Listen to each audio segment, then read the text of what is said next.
Dear students, हमारा आज का जो टॉपिक है वो है इक्वेशंस आर टू टाइप्स। यानी आप कह सकते हैं कि केमिकल रिएक्शन जो होती है उसमें जो इक्वेशन बनाई जाती है उन इक्वेशन की कौन कौन सी कंडीशन होती है, तो ये मेनली टू टाइप्स होती हैं। आप इस तरह से इस चीज़ को समझ सकते हैं कि इक्वेशन वो बैलेंस है या अनबैलेंस है। तो ये टू टाइप्स होते हैं। तो फर्स्ट इक्वेशन हमने जो लिया है वो टाइप है वो बैलेंस्ड इक्वेशन। यानी इक्वेशन वो जो बैलेंस होती है तो उसमें क्या उसकी कंडीशन होती है, क्या बैलेंस होता है, क्या अनबैलेंस हो सकता है। तो इसको थोड़ा सा इस तरह से आप लोग लेंगे according to law of conservation of mass. ये आप लोगों ने पढ़ा है, ये नहीं पढ़ा है तो आप इसको अच्छे से पढ़ लीजिए। ये अलग से एक वीडियो में है, लॉस ऑफ केमिकल कॉम्बिनेशन, अलग से वीडियो है। तो लॉस ऑफ कंजर्वेशन ऑफ मास थोड़ा सा यहाँ मैं आप लोगों को बता देता हूँ। कंजर्वेशन मीन्स होता है तो ये जो है प्रोटेक्शन ऑफ मास, यानी कि ये ड्यूरिंग द केमिकल चेंज, यानी केमिकल रिएक्शन जब होती है तो वहाँ कोई भी मॉस का प्रॉफिट एंड लॉस नहीं होता है, मॉस का प्रोटेक्शन रहता है। तो इसलिए अकॉर्डिंग टू लॉ इक्वेशन को बैलेंस होना चाहिए। किस तरह से बैलेंस होना चाहिए?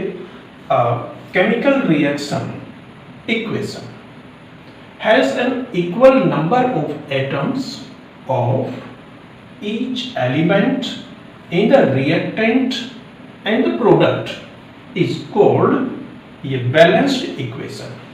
इट मीन्स कि जब भी कोई रिएक्शन होती है तो उस रिएक्शन को एक इक्वेशन में रिप्रेजेंट हम जैसे भी करते हैं, यानी सिंबॉलिक ही करते हैं। तो सिंबॉलिक रिप्रेजेंटेशन जब किसी रिएक्शन का होता है तो उसी को इक्वेशन कहा जाता है। तो इक्वेशन में दो पार्ट होते हैं, ये right hand side that is ये प्रोडक्ट एंड ये left hand side of arrow it is reactant. ये आप लोगों को पता है।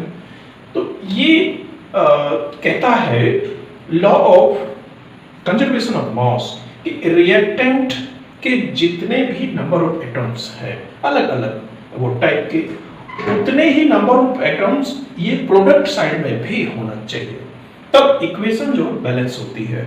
अब आप यहाँ एक एग्जांपल से समझ सकते हैं। आप लोगों को पता है कि H2 एंड O2 दोनों की रिएक्शन होने के बाद H2O बनता है, ठीक है। तो हमने लिखा H2 प्लस O2 एंड ये जो है ये राइट हैंड साइड में हमारा जो प्रोडक्ट आया वो H2O है। तो H2O हो गया, लेकिन अब एरो साइड के दोनों साइड, एरो साइड के ये दोनों तरफ ये नंबर ऑफ एटम्स को इस तरह से काउंट कीजिए कि वो इक्वल हो जाए। तो कैसे करेंगे? H2 ये रिएक्टेंट साइड में, अब प्रोडक्ट साइड में जाते हैं H2 इक्वल हो गया, O2 ये रिएक्टेंट साइड में, इधर O सिंगल है। इट मींस कि इस कंडीशन में ये जो इक्वेशन है वो अनबैलेंस्ड है। तो unbalanced equation according to law ये सही नहीं है।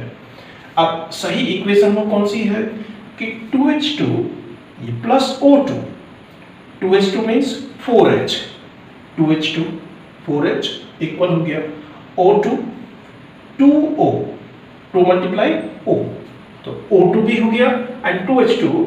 तो इक्वेशन जो बैलेंस्ड होती है वो इस तरह से होगी कि 2H2 4H, यानी ये दो मॉलिक्यूल ऑफ हाइड्रोजन के एंड ये 1 मॉलिक्यूल ऑफ ऑक्सीजन, इनकी रिएक्शन होती है तो 2 मॉलिक्यूल्स ऑफ H2O वाटर ये बनता है।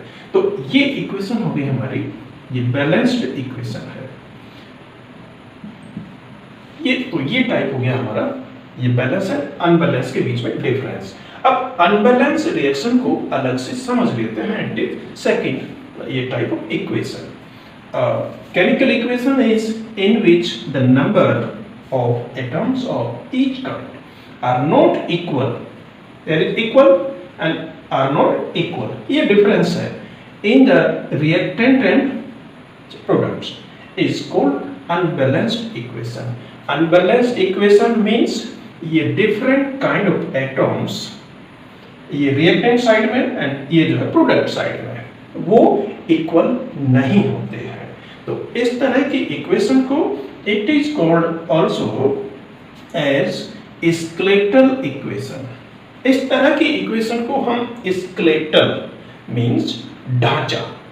जैसे एक इक्वेशन में मेन जो उसका थ्योरी है कि हाइड्रोजन को मिलाया, ऑक्सीजन को मिलाया एंड प्लस ये सब मिलाने के बाद में एंड में जो मिला वो H2O है, यानी एक पूरा का पूरा एक फॉर्मेट है ये बना दिया और ऐसे ही लिख दिया H2+O2 ये H2O. तो इस तरह से ये स्केलेटल इक्वेशन है. अब यहाँ एक और एग्जांपल से हम इस चीज को समझ लेते हैं. देखिए आयरन Fe एंड ये है क्लोराइन, दोनों की रिएक्शन होती है, ये दोनों रिएक्टेंट हैं एंड इससे बनता है FeCl3 फेरिक क्लोराइड.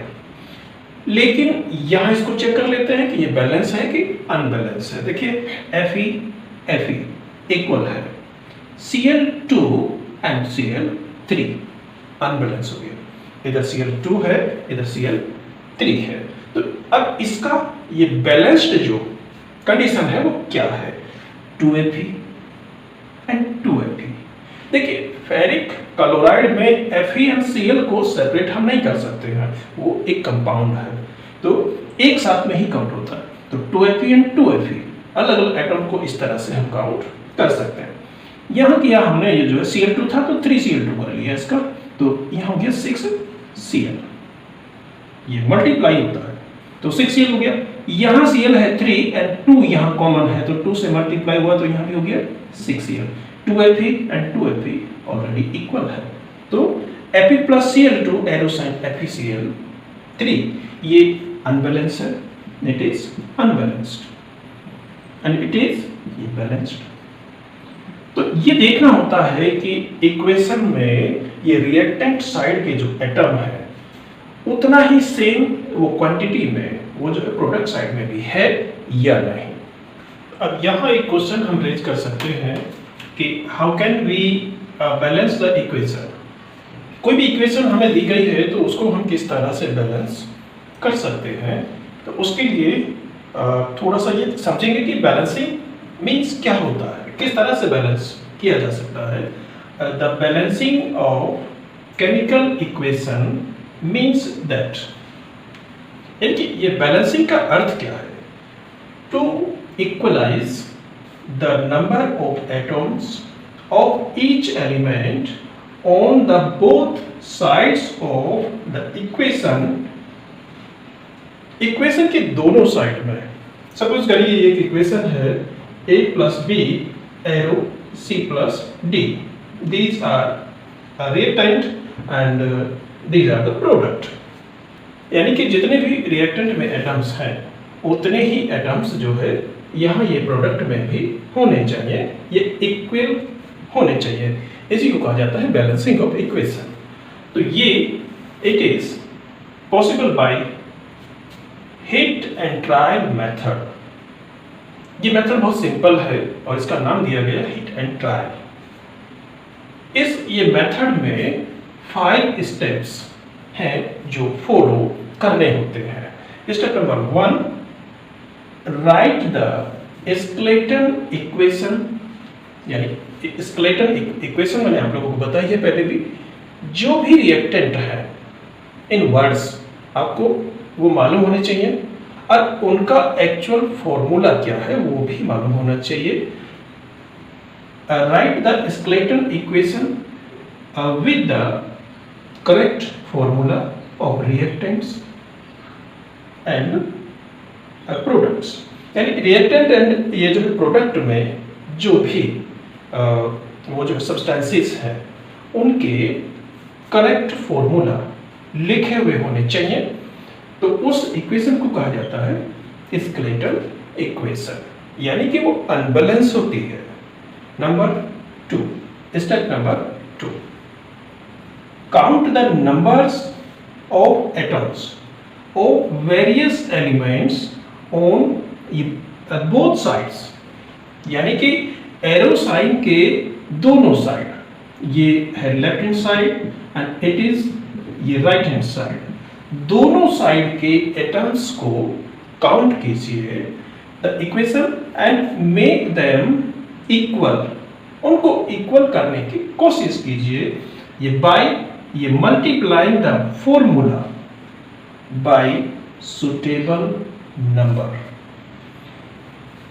आप पूरे फॉर्मूले को एक सुटेबल एक वो डिजिट से वो मल्टीप्लाई कर सकते हैं अलग अलग में। देखिए यहाँ जो एक एग्जांपल हमने लिया था कि H2 plus O2 arrow sign H2O, तो ये फिक्स है कि हाइड्रोजन एंड ऑक्सीजन के रिएक्शन में H2O बनता है, इसे वाटर कहा जाता है यानी पानी। अब आप कहेंगे ये इक्वेशन अनबैलेंस है, ठीक है अनबैलेंस है, इसमें ऑक्सीजन का डिफरेंस है, यहाँ H2 equal O2 and single O। अब इसको इक्वल किस तरह से किया जाए, वो इसलिए कि दोनों साइड के जो भी एलिमेंट्स हैं उनके एटम्स हैं उनको काउंट कीजिए, काउंट हो गया H2 इक्वल है, लेकिन ऑक्सीजन में डिफरेंस है, तो ऑक्सीजन इधर 2 है तो इधर H2O का पूरा फॉर्मूला है H2O। इस पूरे फॉर्मूले को सुटेबल नंबर से ये मल्टीप्लाई करना है। कैसे करेंगे, इधर O2 है इधर O1 है तो 2 से मल्टीप्लाई कर देंगे 2H2O, तो अब ये 2O हो गया, इक्वल हो गया। लेकिन O इक्वल होने से क्या वो डिफरेंस आया कि H2, अब इधर H को काउंट कीजिए 2H एंड 2 मल्टीप्लाई 4H हो गया, इधर H कितना है 2 है तो यहाँ 4 है यहाँ 2 है, तो इसको 2 से मल्टीप्लाई कीजिए 2H2 and plus O2 arrow sign 2H2O। अब ये बैलेंस हो गया, यानी कि मैं समझाना ये चाह रहा हूँ आपको कि पूरा फॉर्मूले को ये मल्टीप्लाई किया जाता है। अगर आप इस तरह से करेंगे कि H2 तो बैलेंस है, O2 का एक डिफरेंस था, लेकिन H2O का फॉर्मूला ये होता है। अब आप यहाँ कहें कि एक डिफरेंस है तो इसे O2 कर देते हैं, तो ये वाटर का फॉर्मूला नहीं है। H2O2 ठीक है बैलेंस हो गया कि H2 plus O2 arrow sign होना चाहिए था H2O, आपने इसको बैलेंस करने के लिए कर दिया H2O2, it is not water, तो पूरा फॉर्मूला ही चेंज हो जाता है। तो इस तरह से बैलेंस नहीं होता है, पूरे फॉर्मूले को मल्टीप्लाई किया जाता है। आगे चलते हैं step number 3, to equate the number of atoms on both sides the equation, select the formula containing a maximum number of atoms and start the process of balancing। अब देखिए इसने कहा कि दोनों साइड में जो एरो साइन का दोनों साइड है उसमें से ये कहता है कि एटम का जो मैक्सिमम नंबर वो जिस साइड भी है उसको आप देख लीजिए, उस फॉर्मूले को चेक कर लीजिए कि वो किस साइड में ज्यादा हो रहा है। जैसे यही एग्जांपल हमने लिया था H2 plus O2 arrow sign H2O unbalance है, तो इधर हमने किया कि H2 इक्वल है O2 एंड O। अब इधर O किधर O क्या है कम है, तो जिधर ज्यादा है मैक्सिमम नंबर जिधर ज्यादा है वहां से पकड़िए इक्वेशन को, तो ये ज्यादा है O2, अब इसके इक्वल होना है ये O। तो ये प्रोसेस है कि जहां ज्यादा नंबर है उतना ही नंबर दूसरी साइड में होना है, और फिर जो है मल्टीप्लाइंग टू फॉर्मूला, पूरे फॉर्मूले को मल्टीप्लाई शुरू कर दीजिए। Step number 4। अब स्टेप नंबर ये 3 में हमने क्या किया कि हाईएस्ट ये नंबर का जो भी एटम था वो जिस किसी भी साइड में है उसी के इक्वल दूसरी साइड में उसके सेम एटम को लेके आना है, यानी फॉर्मूला को मल्टीप्लाई करके। अब उसके बाद 4th स्टेप में क्या करेंगे, देन पिक द सेकंड उसके बाद मान लिया एक एटम एलिमेंट दोनों साइड इक्वल हो गया, उसके बाद में फिर सेकंड हम दूसरे को देखते हैं कि दूसरा कोई एटम अनबैलेंस तो नहीं है। अगर अनबैलेंस है तो उसे भी यही मेथड से, यानी कि ये मल्टीप्लाइंग ये मेथड से उसको भी बैलेंस करते हैं। Second element to balance and then third and then so on, यानी कि जितने भी एटम्स अनबैलेंस होते हैं दोनों साइड में उनको ऐसे ही मल्टीप्लाई से इक्वल किया जाता है। That step number 5। Step number 5 क्या कहता है, ये बहुत इंपॉर्टेंट है। Atoms of elementary gases, simple जो गैसेस होती हैं such as H2, O2, N2, इन सभी को ये बैलेंस्ड, ये लास्ट ऑफ ऑल, इन सभी को सबसे लास्ट में बैलेंस किया जाता है ये प्रोडक्ट साइड में। ये देखने की चीज है कि ये प्रोडक्ट साइड में H2, O2, N2 ये इवॉल्व हो रहा है, यानी कि निकल रहा है, तो इनको सबसे लास्ट में बैलेंस किया जाता है। तो एक एग्जांपल से समझते हैं।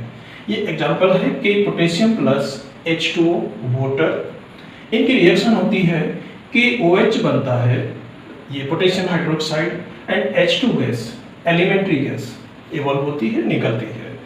अब इसमें देखते हैं कि एरो साइन के दोनों साइड में कौन कौन एलिमेंट अनबैलेंस है। देखिए कि पोटेशियम है, सिंगल है, यहाँ भी के सिंगल है, कोई भी प्रॉब्लम नहीं है। H2O नहीं, अलग अलग एटम को काउंट करना है, तो H2, इधर देखिए H2 एंड H यहाँ भी है, तो इधर H हो गया कितना, ये है 3, और इधर H कितना है 2, तो इधर है 3। अब इसके इक्वल 2 को कैसे करें, तो 2 एंड 3, अब एक हाइड्रोजन का डिफरेंस है।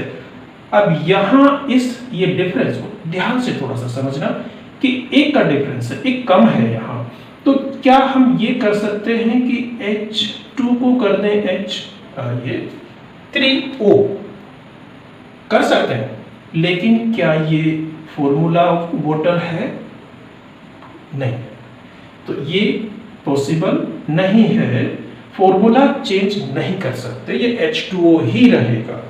तो इधर जो है 3H है, इधर 2H है, तो क्या किया जाए कि पूरे के पूरे फॉर्मूले को ही मल्टीप्लाई करना पड़ेगा। तो कैसे मल्टीप्लाई करेंगे, ये 1 है तो 2 से मल्टीप्लाई करिए, ये 1 के बाद में 2 ही आता है, तो हमने यहां कर दिया 2H2, यानी कि सेकंड इक्वेशन बना लीजिए अब इसकी, K plus 2H2O arrow sign KOH, इधर कोई चेंज मत करिए अभी, KOH प्लस H2। चलिए, हाइड्रोजन का कुछ प्रॉब्लम सोल्व हुआ होगा, लेकिन अभी देखते हैं सारा सोल्व हुआ कि नहीं हुआ। इधर हाइड्रोजन है 3, इधर हाइड्रोजन हो गया 4, ये गड़बड़ हो गया। तो हाइड्रोजन कोई पकड़िए पहले, और किसी को नहीं, हाइड्रोजन 4 हो गया, इधर हाइड्रोजन है 3। अब एक हाइड्रोजन का डिफरेंस इधर ज्यादा हो रहा है, तो इधर एक हाइड्रोजन हमें ना बढ़ाना पड़ेगा। अब H2 को ये लास्ट ऑफ ऑल छेड़ना है, अभी नहीं छेड़ना इसको, तो H2O को नहीं छेड़ सकते, तो क्या बचा KOH, तो KOH को एक H यहाँ है, 2 से मल्टीप्लाई कर दीजिए, 2KOH। अब H को ही देखिए पहले, H इधर हो गया 4 और H इधर 2 यहाँ है एंड 2 यहाँ है, 2H यहाँ मल्टीप्लाई होगा, तो 2 and 2 4, और इधर भी 4। चलिए, हाइड्रोजन की प्रॉब्लम तो सॉल्व हो गई। अब देखते हैं कि ऑक्सीजन का क्या होगा। H2 को पकड़े रखिए पहले, इधर ऑक्सीजन 2 है, इधर ऑक्सीजन 2, ऑलरेडी फिनिश। ऑक्सीजन की प्रॉब्लम भी सॉल्व है, यानी कि अब H2O का झगड़ा खत्म हो गया, हाइड्रोजन की ये काउंटिंग भी इक्वल आ गई। अब बचा K, पोटेशियम, K इधर सिंगल है, इधर K हो गया 2, तो इधर 2 से मल्टीप्लाई कर दीजिए, 2K plus 2H2O arrow sign 2KOH plus H2। अब H2 पे एरो साइन ऊपर की साइड लगा है, इट मींस ये गैस है, एलिमेंट्री गैस है, तो इसके साथ एरो साइन ऊपर की साइड में लिखा जाता है। अब देखिए इसको चेक करिए, क्या ये इक्वेशन बैलेंस हो गई? 2k 2k 2H2 hydrogen 4 2H and 2H hydrogen 4 oxygen is 2 oxygen is 2, it is balanced. ये बैलेंस्ड इक्वेशन ये मिल गई। अब देखिए यहाँ एक इक्वेशन मैंने लिखी है, थोड़ा सा आपको देखने में लगता होगा कि थोड़ा हार्ड इक्वेशन है, लेकिन बड़ा इजीली इस इक्वेशन को हम बैलेंस करेंगे। पहले आप समझ लीजिए कि एरो साइन के दोनों साइड में ये जो रिएक्टेंट है एंड जो प्रोडक्ट है वो कौन कौन है।